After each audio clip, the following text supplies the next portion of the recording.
서울의 6월은 생각보다 덥고 끈적했다. 도심 한복판에 있는 원룸, 창문을 닫아놓은 채로 하루 종일 앉아있던 윤서진은 문득 창밖의 빛을 보며 고개를 떨구었다. 선풍기는 고장이 나서 멈췄고 휴대폰 화면은 몇 분째 같은 사진을 비추고 있었다. 두 줄. 정확히 말하자면 임신 테스트기 위에 선명하게 나타난 두 개의 붉은 선이었다. 서진은 조용히 한숨을 쉬었다. 마치 오래전부터 알고 있었던 진실을 눈으로 확인했을 뿐인데 그 두 줄은 세상의 모든 무게를 자신의 어깨에 얹은 것만 같았다. 한참을 멍하니 앉아있다가 손가락으로 조심스레 테스트기를 내려놓았다. 이게 정말 가능한 일일까? 한 달 전, 그날도 이런 날씨였다. 쓸쓸하게 끝난 데이트. 강민재, 그녀의 남자친구는 자신이 곧 대기업 인턴 면접을 앞두고 있다며 연락을 줄이자고 했다. 서진은 그런 변화가 낯설고 아팠지만 말없이 고개를 끄덕였었다. 그리고 며칠 후부터 몸이 이상했다. 속이 울렁이고 식욕이 떨어지고 잠도 잘 오지 않았다. 하지만 확신으로 다가온 건 바로 오늘이었다. 아르바이트가 끝난 후 약국에서 조심스럽게 임신 테스트기를 산 그녀는 집에 돌아와 화장실에 앉은 채 결과를 기다렸다. 몇 분 후 선명하게 나타난 두 줄. 처음엔 멍했다. 그리고 이내 머릿속이 복잡하게 돌아가기 시작했다. 이걸 어떻게 말하지? 누구에게 말해야 하지? 민재는? 아니야. 그 사람은 지금 취업 준비 중이잖아. 이걸 들으면. 그 순간 휴대폰을 들어 강민재에게 전화를 걸었다. 신호음이 3번 울리고 연결됐다. 여보세요? 민재야, 나 할 얘기가 있어. 무슨 일인데? 나 임신한 것 같아. 잠시 침묵이 흘렀다. 그리고 그의 첫 마디는 너무도 차가웠다. 서진아, 지금 그게 무슨 소리야? 테스트했어. 확실해. 아니, 그럴 리가 없잖아. 우리는 조심했잖아. 그런데도 생겼어. 그는 숨을 크게 들이마시더니 낮고 무거운 목소리로 말했다. 그럼 지우는 게 좋겠네. 지금 우리 둘 다 감당할 수 없어. 그 말은 마치 칼날처럼 서진의 마음을 베었다. 그녀는 아무 말 없이 전화를 끊었다. 눈앞이 흐려지고 손에 쥔 핸드폰이 천천히 바닥에 떨어졌다. 하루 종일 연락이 없던 민재는 그날 밤에도 아무 말이 없었다. 다음 날 서진은 그에게 다시 전화를 걸었지만 연결되지 않았다. 메시지에도 답이 없었다. 지금 그녀는 완전히 혼자였다. 서울 외곽의 작은 원룸. 부모님은 중학생 때 사고로 세상을 떠났고 할머니 댁에서 자라다가 대학 진학 후 독립했다.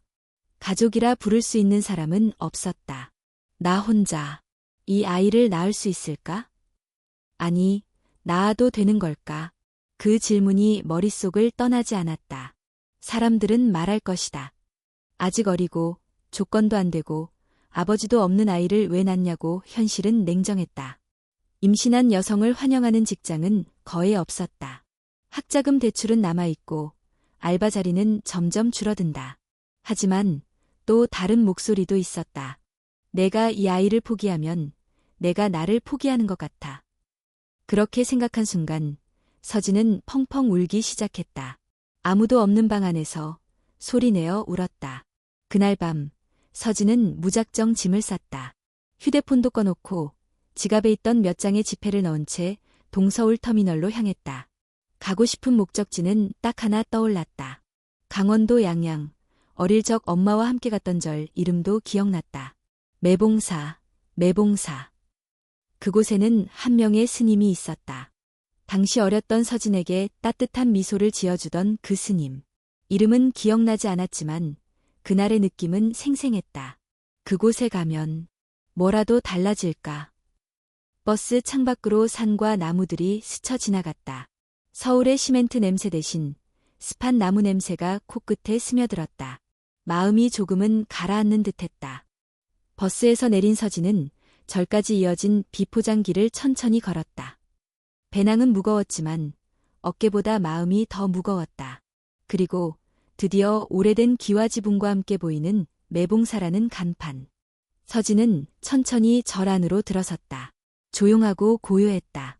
마당에는 작은 연못이 있었고 부처님 앞에 꽃들이 정갈이 놓여 있었다. 그 순간 문득 뒷마당에서 대나무 빗자루 소리가 들렸다. 고개를 돌리자 회색 가사를 입은 스님 한 분이 조용히 마당을 쓸고 있었다. 서진은 망설이다가 조용히 다가갔다. 스님은 그녀를 바라보고 조용히 물었다. 어디서 왔니? 서울이요. 그래, 먼 길 왔구나. 안으로 들어와서 물 한 잔 마시고 쉬어라. 그 한마디에 서진은 무너졌다. 그녀의 두 눈에서 뜨거운 눈물이 흘러내렸다. 스님은 서진을 조용한 접견실로 안내했다. 작은 찻상이 놓인 방 안에는 은은한 나무향이 감돌았고 바닥엔 얇은 요 하나만 덩그러니 놓여 있었다. 서진은 조심스럽게 자리에 앉았고 스님은 무언가를 준비하듯 찻잔과 주전자를 꺼냈다.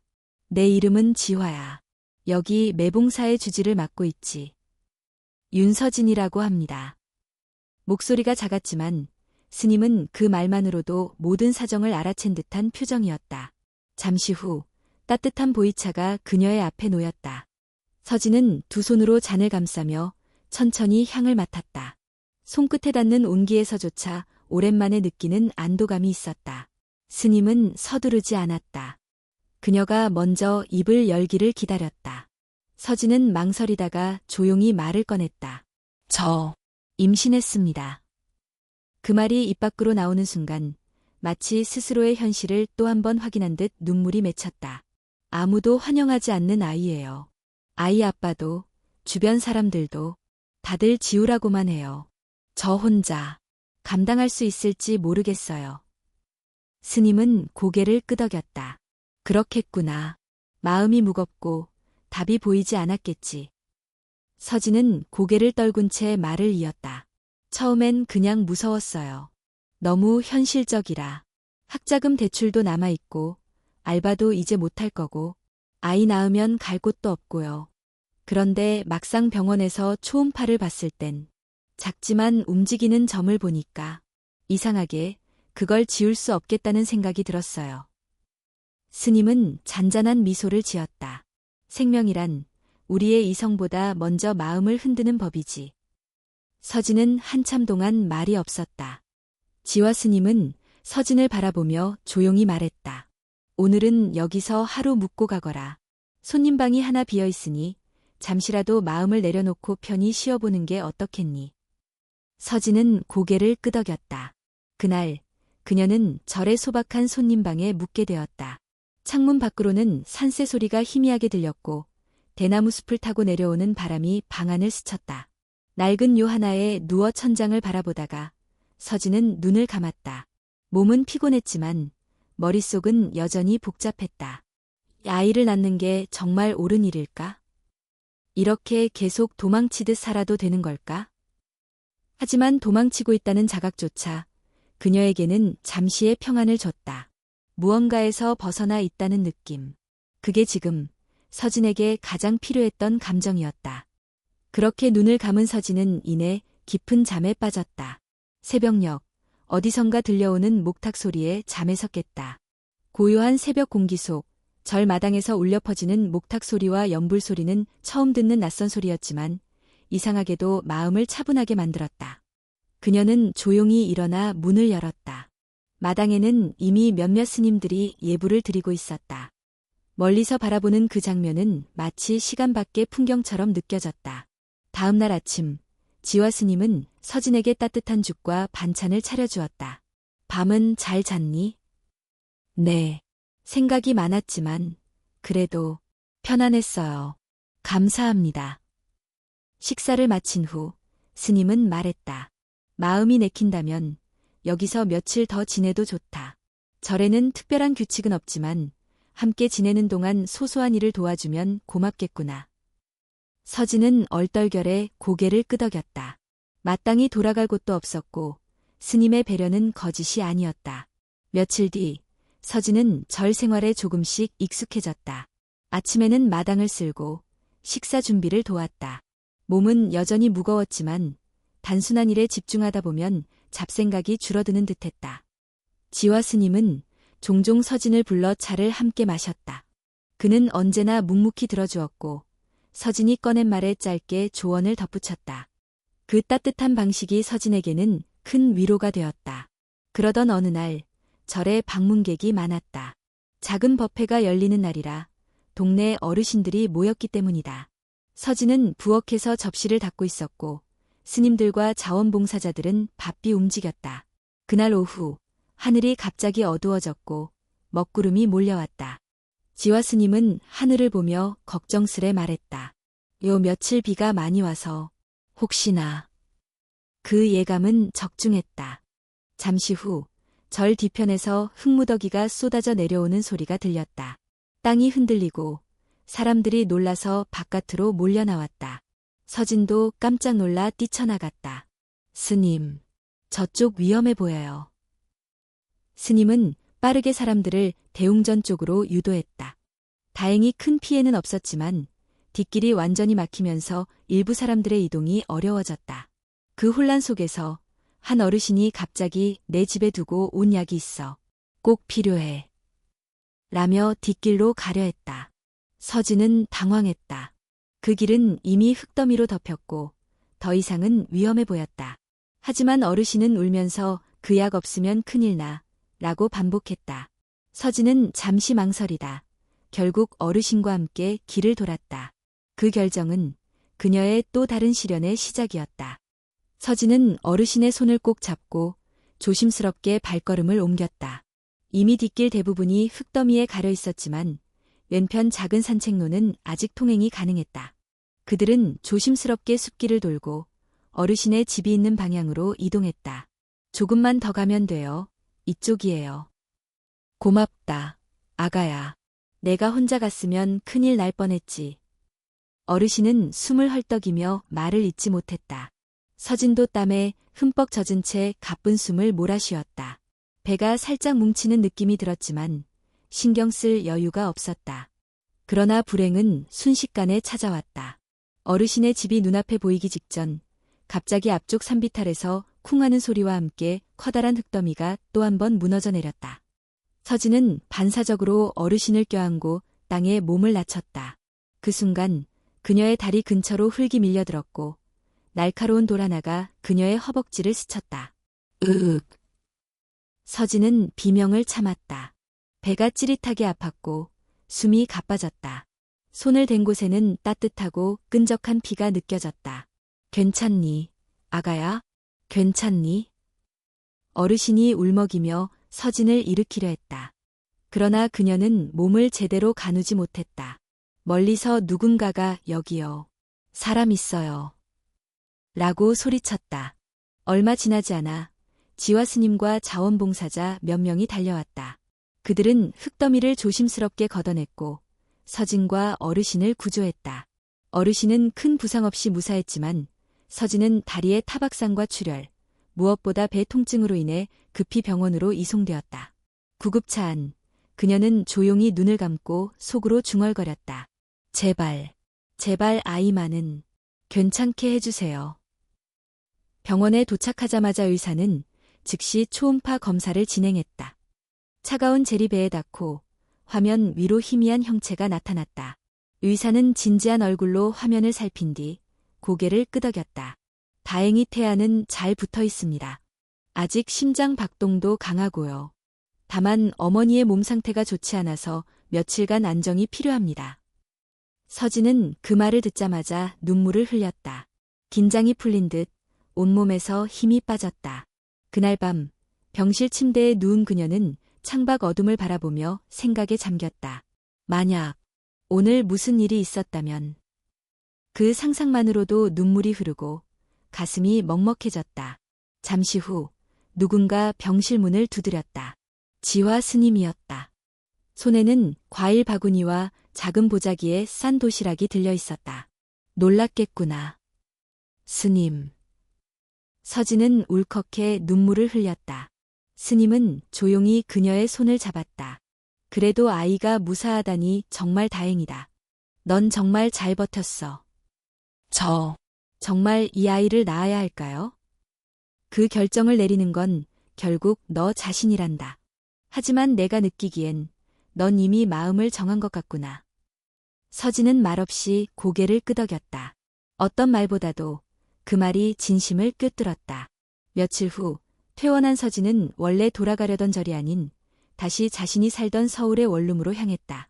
몸도 무겁고 상처도 아직 다 낫지 않았지만 그녀는 스스로의 공간에서 다시 생각을 정리하고 싶었다. 작은 방 안, 여전히 고장난 선풍기, 먼지가 쌓인 가구들. 하지만 이번엔 달랐다.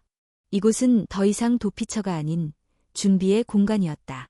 그녀는 벽에 붙은 달력을 바라보며 속으로 다짐했다. 지금부터는 도망치지 않겠어. 준비할 거야. 아이를 지켜낼 힘을 키우자. 그러나 현실은 냉정했다. 며칠이 지나고 그녀는 다시 식당에 아르바이트를 구하려 했지만 배가 살짝 나온 것을 본 점주는 고개를 저었다. 미안하지만 임신한 분은 좀. 여기 일강도가 세서요. 거절, 또 거절. 하루는 우연히 강민재에게 전화를 걸었다. 연결은 됐지만 그의 목소리는 냉담했다. 왜 또 전화했어? 그냥 한 번쯤 내 목소리가 듣고 싶었어. 이제 나랑 아무 상관없는 일이라고 했잖아. 귀찮게 하지 마. 뚝. 전화를 끊는 소리. 서진은 허공을 멍하니 바라봤다. 그리고 이내 입술을 꼭 다물었다. 그는 그녀의 아이 아버지가 아니었다. 그저 그녀가 지나온 이야기의 일부일 뿐이었다. 그날 밤 그녀는 오래 고민한 끝에 다시 지화 스님에게 연락했다. 스님, 혹시 절에 며칠만 더 머물 수 있을까요? 언제든지 오너라.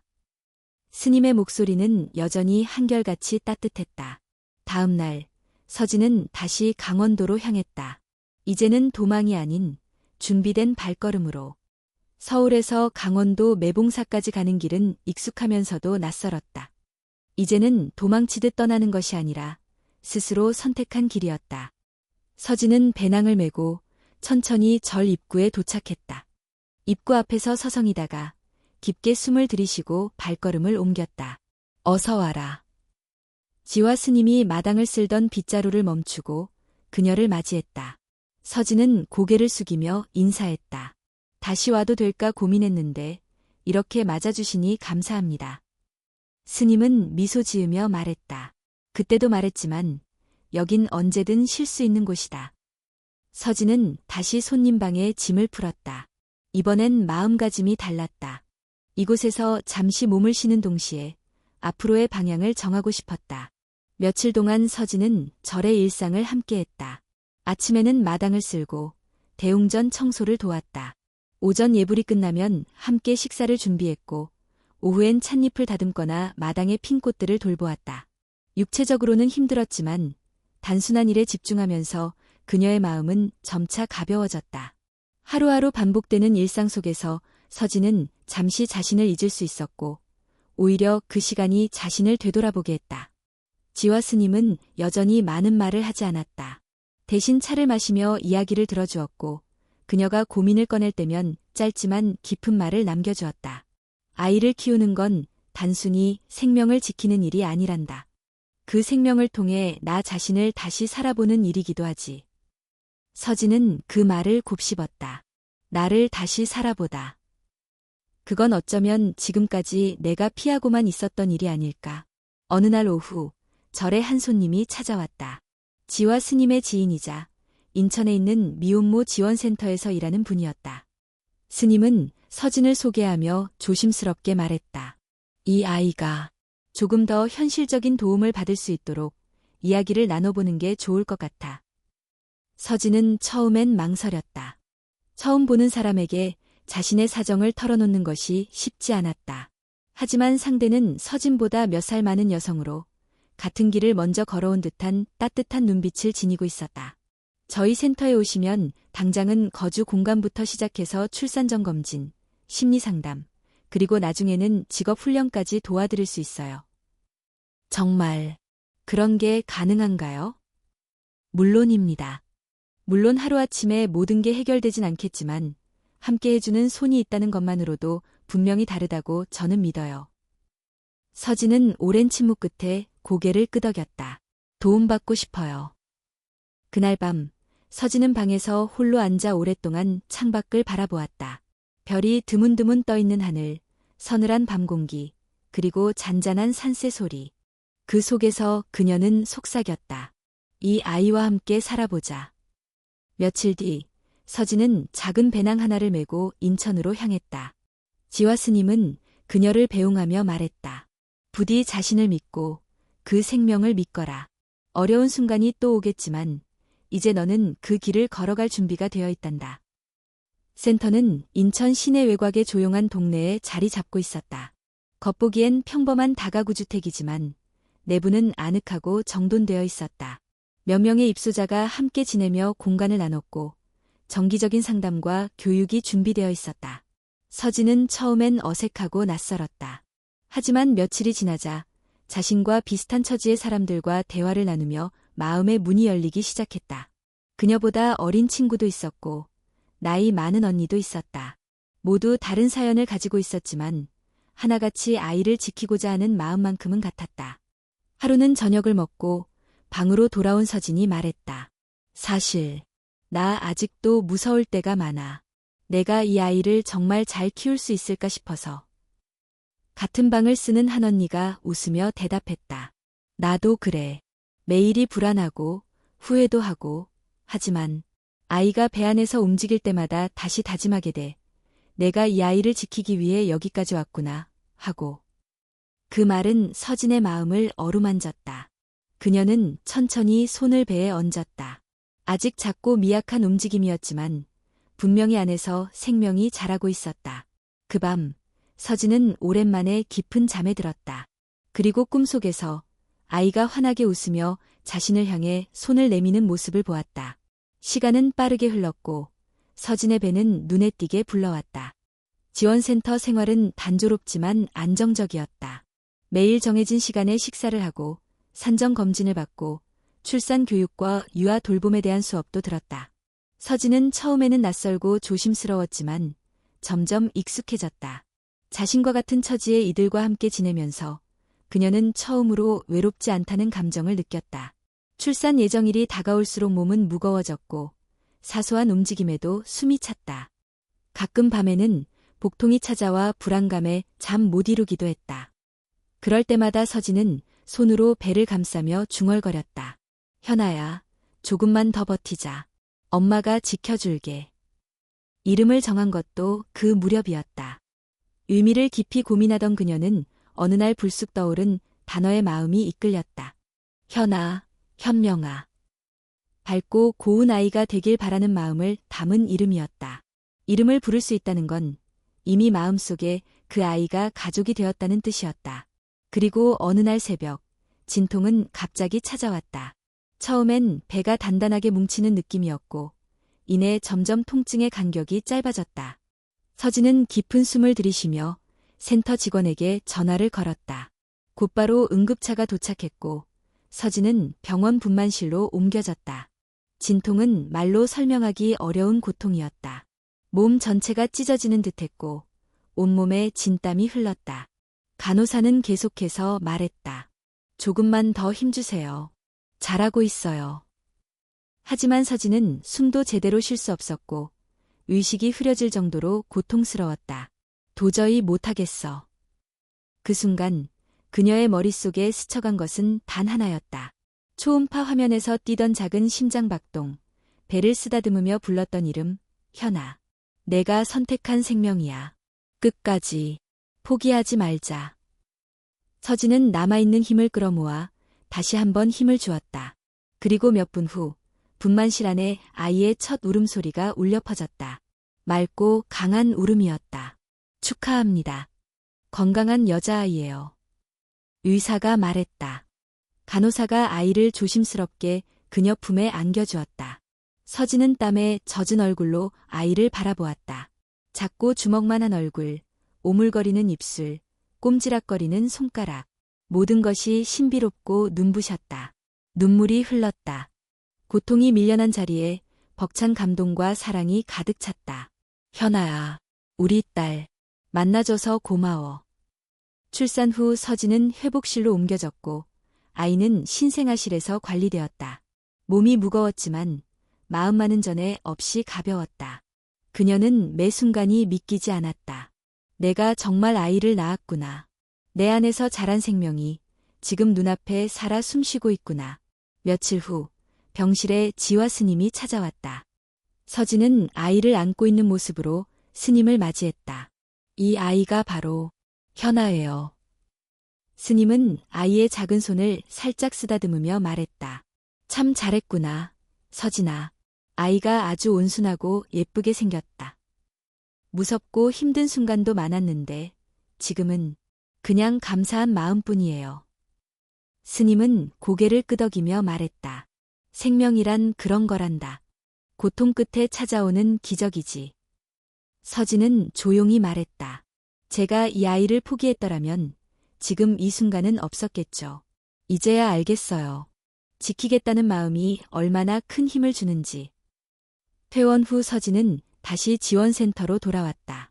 현아는 작고 약한 생명이었지만 매일 조금씩 자라고 있었다.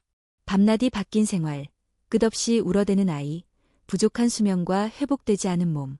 모든 것이 힘들었지만 서진은 버텼다. 아이의 눈동자가 마주칠 때마다 그녀는 스스로를 다잡았다.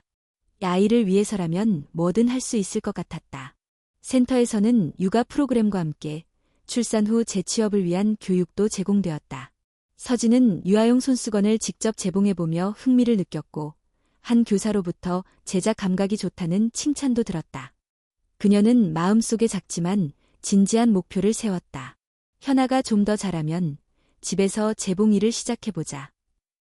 그것이 서진에게 새로운 희망이 되었다. 하루하루는 여전히 고되고 미래는 불확실했지만 그녀는 이제 혼자가 아니었다.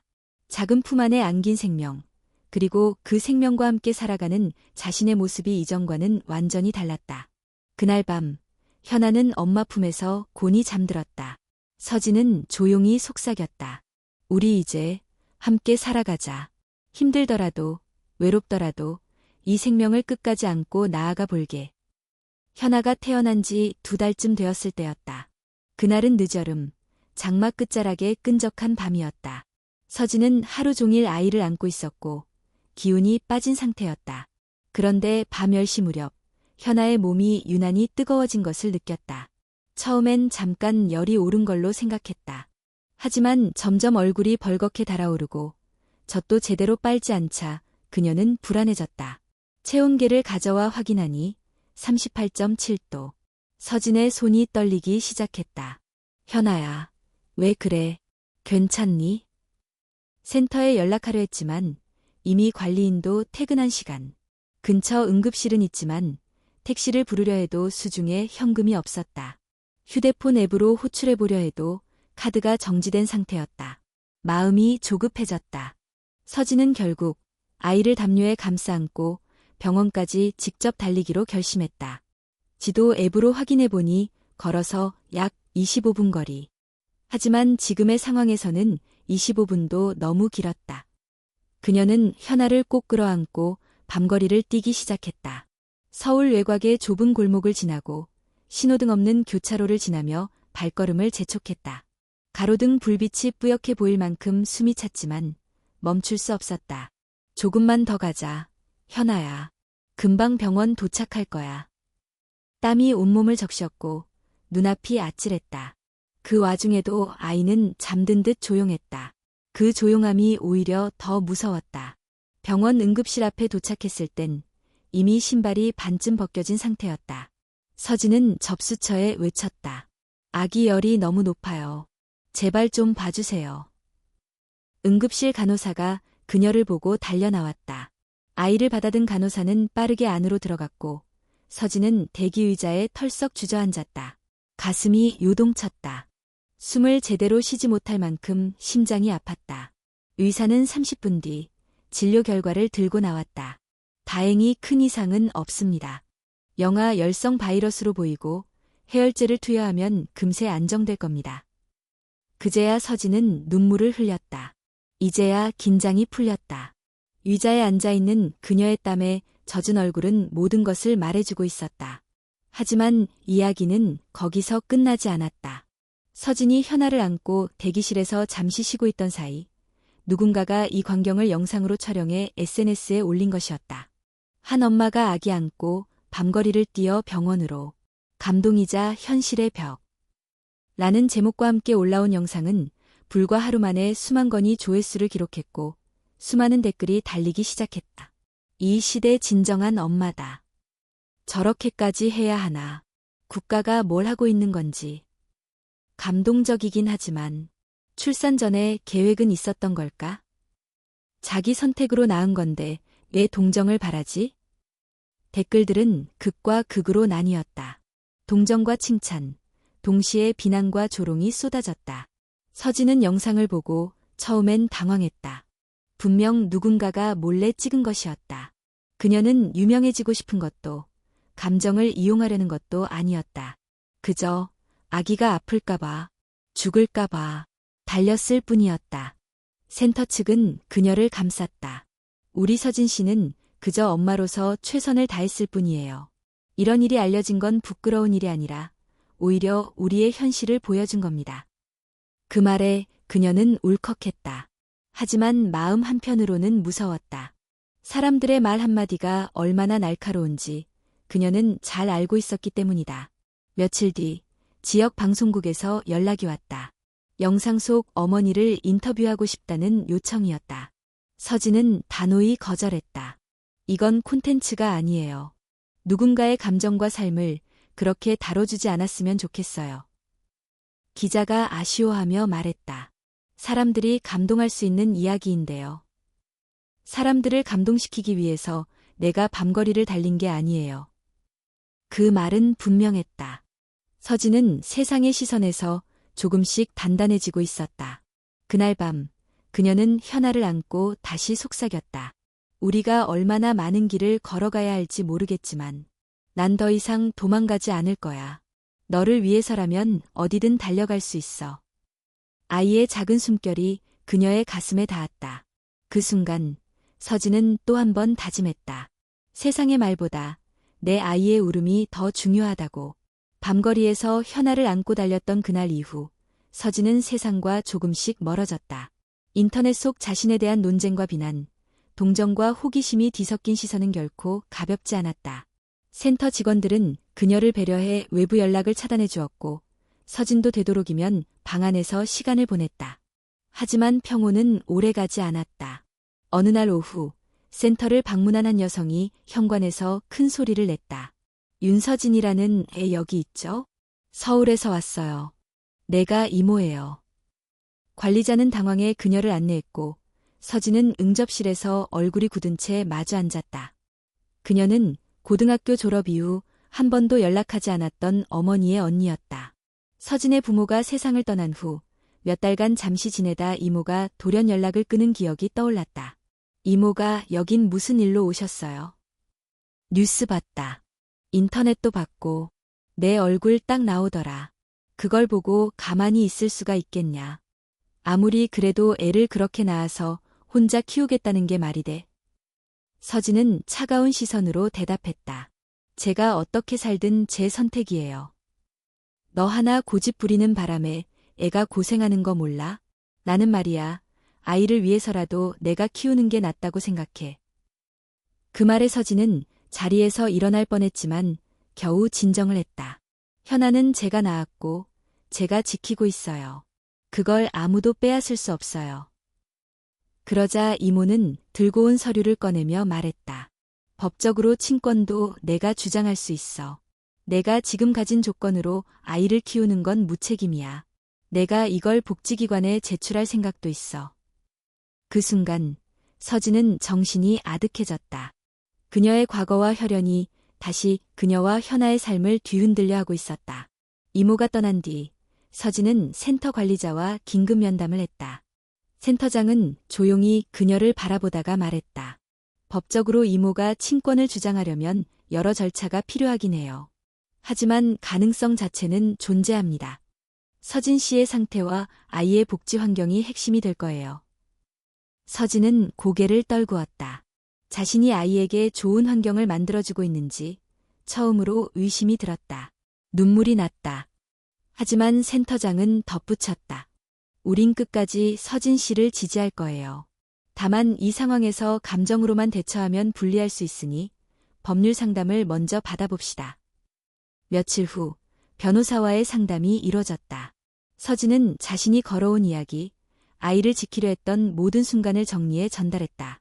법률적으로 생물학적 혈연보다 실질 양육자의 권리가 우선된다는 점에서 가능성은 있었다.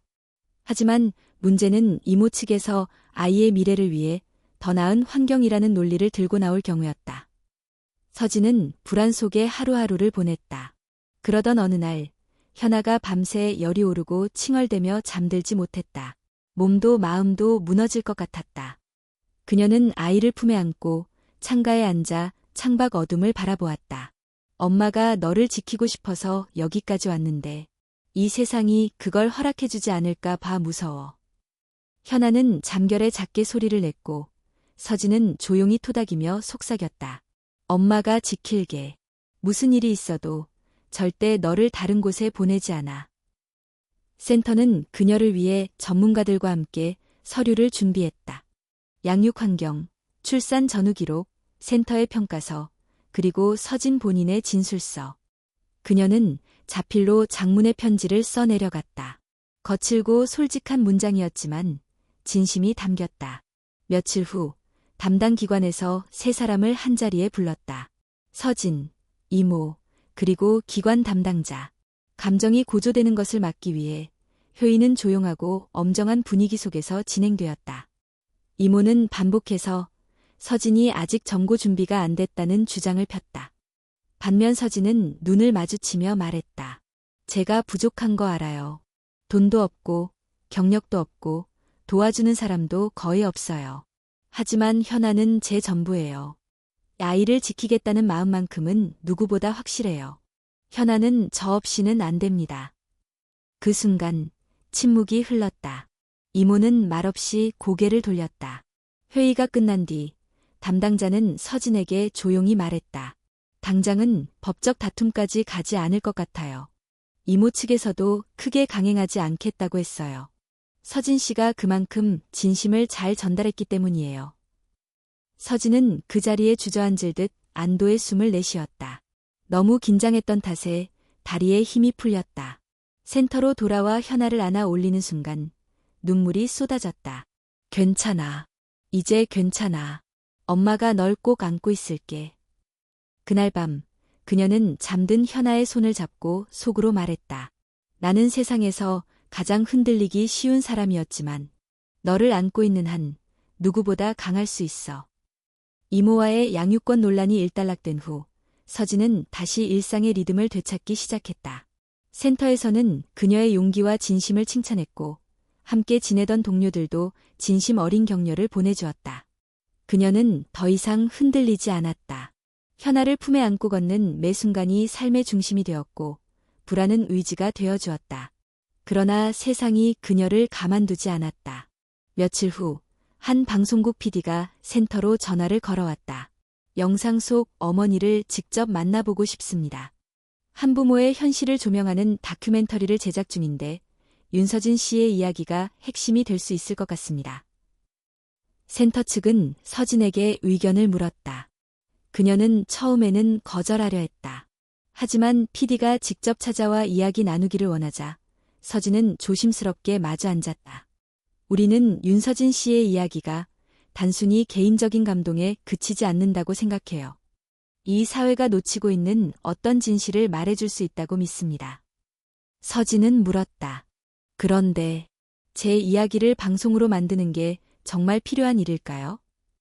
PD는 고개를 끄덕이며 말했다. 물론입니다. 많은 이들이 미혼모에 대해 갖는 편견, 그리고 시스템의 한계를 이야기를 통해 볼 수 있죠.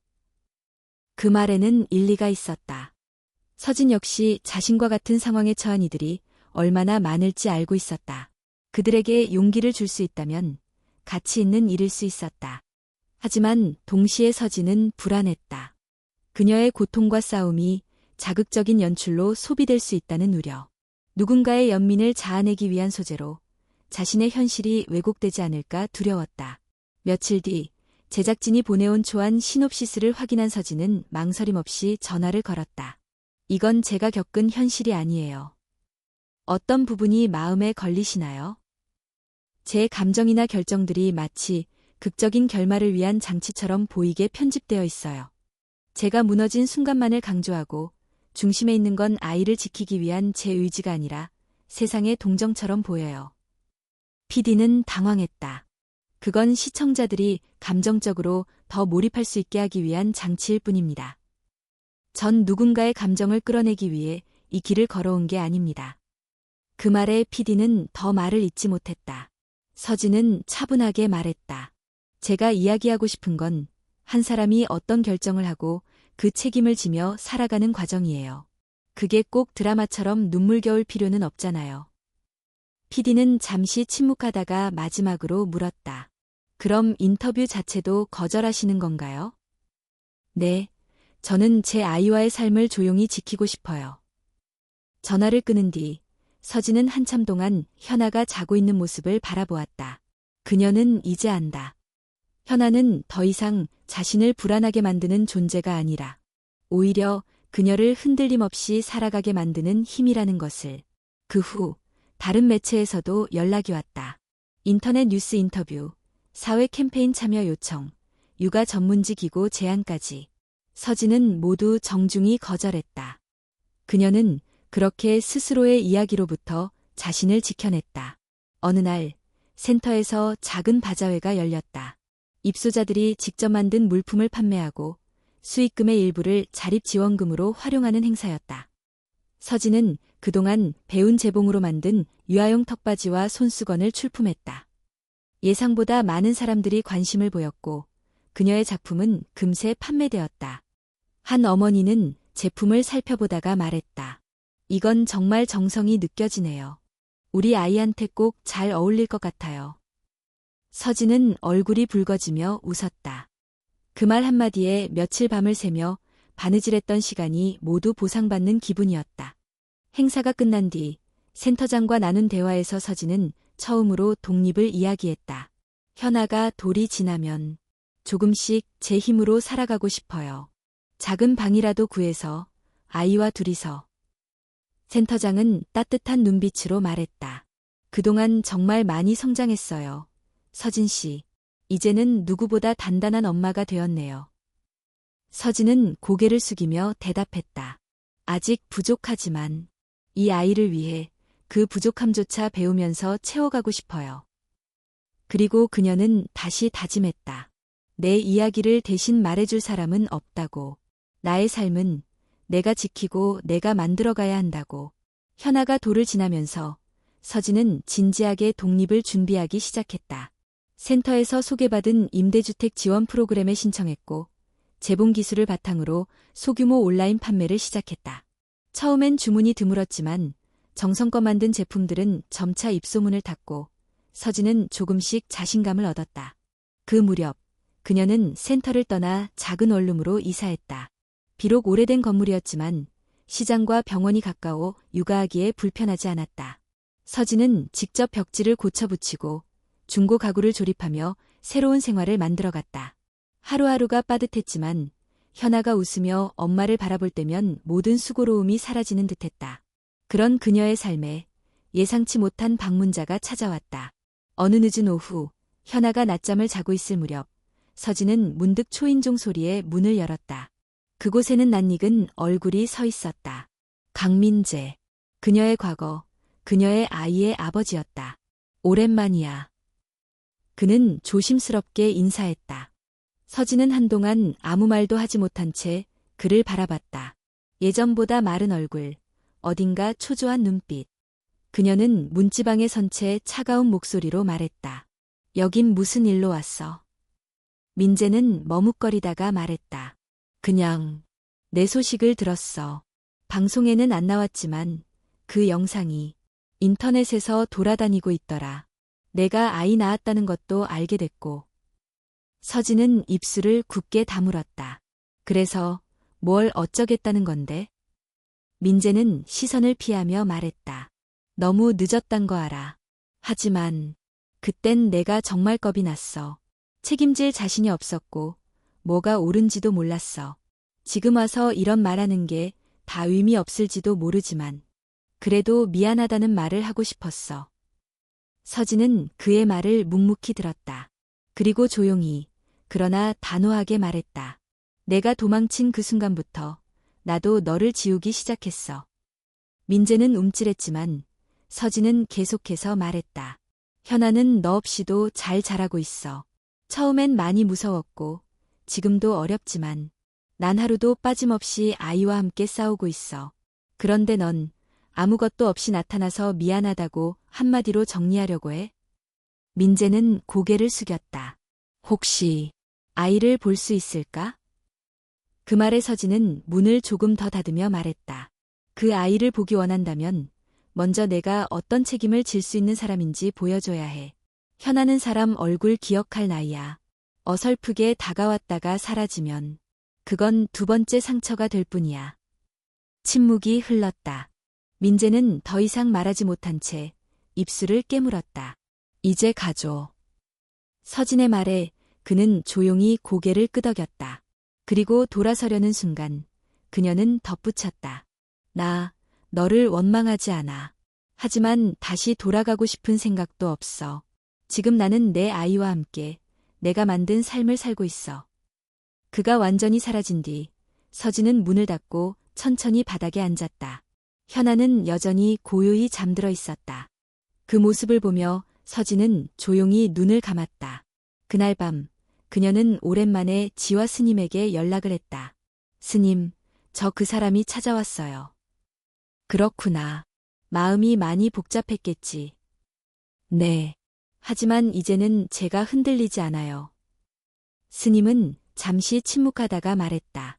이제 너는 과거가 아니라 현재를 사는 사람이구나. 너의 중심이 너 자신에게 있다는 것, 그것이 가장 중요하단다. 그 말에 서진은 미소를 지었다. 그녀는 과거를 용서하지는 않았지만 더 이상 거기에 머무르지도 않았다. 그리고 현아와 함께 앞으로 걸어갈 길이 훨씬 더 길고 의미 있다는 것을 알고 있었다. 며칠 후 그녀는 자그마한 쪽지를 적어 작업실 책상 옆에 붙였다. 누구도 내 아이의 삶을 대신 살아줄 수 없다. 그러니 나는 끝까지 나답게 이 아이의 곁에 있을 것이다. 그 문장은 서진이 선택한 삶의 선언이었다. 현아가 3살이 되던 봄, 서진은 오랜만에 강원도의 매봉사를 다시 찾았다. 차가운 겨울이 지나 따스한 햇살이 퍼지는 계절, 서진은 현아의 작은 손을 꼭 잡고 산길을 올랐다. 손에는 직접 만든 도시락과 작은 꽃다발이 들려 있었다. 그녀의 얼굴엔 잔잔한 미소가 떠 있었다. 현아야, 여기가 엄마가 아주 많이 고민했을 때 머물렀던 절이야. 너 뱃속에 있었을 때 엄마가 처음으로 마음을 다잡았던 곳이지. 현아는 어리둥절한 표정으로 고개를 끄덕이며 절의 기와지붕을 바라보았다. 마당에는 매화가 피어 있었고 어디선가 풍경 소리가 들려왔다. 지화 스님은 대웅전 앞에서 꽃을 돌보다가 그들을 발견하고 반갑게 손을 흔들었다. 서진이구나. 그리고 이 아이가 바로 현아겠지? 현아는 수줍게 서진 뒤로 숨었지만 스님의 미소에 인해 고개를 들었다. 스님은 조심스럽게 아이의 머리를 쓰다듬었다. 참 잘 컸구나. 맑고 고운 얼굴이네. 너희 둘을 다시 보게 되어 참 반갑다. 서진은 두 손을 모아 인사하며 말했다. 스님, 저 약속 지키러 왔어요. 현아가 태어나면 꼭 데리고 오겠다고 했잖아요. 스님은 고개를 끄덕이며 대웅전 옆 평상으로 안내했다. 3사람은 그곳에 앉아 차를 나눴다. 현아는 꽃잎을 모으고 벌레를 관찰하며 바삐 움직였다. 서진은 조용히 지난 시간을 이야기했다. 센터를 떠난 뒤의 생활, 재봉이를 시작한 이야기, 아이와 함께한 날들. 그리고 그 사람이 찾아왔던 날의 일까지도 담담히 꺼냈다. 처음엔 모든 게 두려웠어요. 하지만 시간이 지나면서 깨달았어요. 저는 절대 혼자가 아니었다는 거요. 아이와 함께였고 저를 지켜봐 주는 사람들이 있었고 무엇보다 저 스스로를 믿을 수 있게 되었어요. 스님은 말없이 그녀의 말을 들었다. 그리고 천천히 말했다. 이 세상에는 많은 선택이 있지만 내가 했던 선택은 너의 생을 바꿔놓았지. 그리고 그 생명은 또 다른 생명을 살게 했고, 이보다 더 숭고한 일이 어디 있겠니? 서진은 스님의 말에 고개를 숙였다. 눈가가 뜨거워졌다. 가끔은 아직도 무서워요. 현아가 아프면 불안하고, 일이 끊기면 걱정돼요. 그래도 이제는 포기하겠다는 생각은 안 해요. 스님은 조용히 미소 지었다. 너는 이미 아이의 세상이 되었단다. 너의 삶이 곧 그 아이의 울타리이고 그 울타리 안에서 아이는 자라면서 너를 통해 세상을 배울 거야. 그날 오후 서진은 스님과 함께 절 마당을 돌며 산책했다. 현아는 꽃을 하나하나 손에 쥐며 이건 엄마, 이건 나, 이건 스님 거라고 말하며 웃었다. 서진은 그 모습을 바라보며 생각했다. 이 작은 생명이 없었다면 나는 어떤 길을 걷고 있었을까? 포기와 절망의 끝에서 그저 무너졌을지도 모른다. 하지만 이 아이 덕분에 나는 다시 살아났다. 조금은 천천히, 조금은 서툴게, 하지만 분명히 앞으로 나아가고 있다. 절을 떠나기 전 스님은 작은 봉투를 그녀에게 건넸다. 이건 내가 만들 공방에 놓아주면 좋겠구나. 그 안에는 손수 써내려간 한 문장이 있었다. 한 생명을 지킨다는 것은 한 우주를 품는 일이다. 서진은 눈을 감고 깊이 그 문장을 되새겼다. 그리고 조용히 고개를 숙여 감사의 인사를 전했다. 서울로 돌아오는 길, 현아는 뒷좌석에서 곤히 잠들었다. 서진은 거울 너머로 아이의 얼굴을 바라보며 마음속으로 되뇌었다. 우리 이제 더 멀리 가자. 힘들겠지만 멈추지 말자. 너와 나, 그리고 우리가 함께 만들 내일을 위해. 그녀의 삶은 여전히 완성되지 않았고 끝나지 않은 이야기였다. 하지만 이제 그녀는 흔들리지 않았다. 그 어떤 비바람이 몰아쳐도 그녀는 자신의 뿌리를 지킬 줄 아는 사람이 되어 있었다. 그리고 그 중심에는 언제나 아이가 있었다. 이야기는 그렇게 끝이 아니라 또 다른 시작을 향해 나아가고 있었다.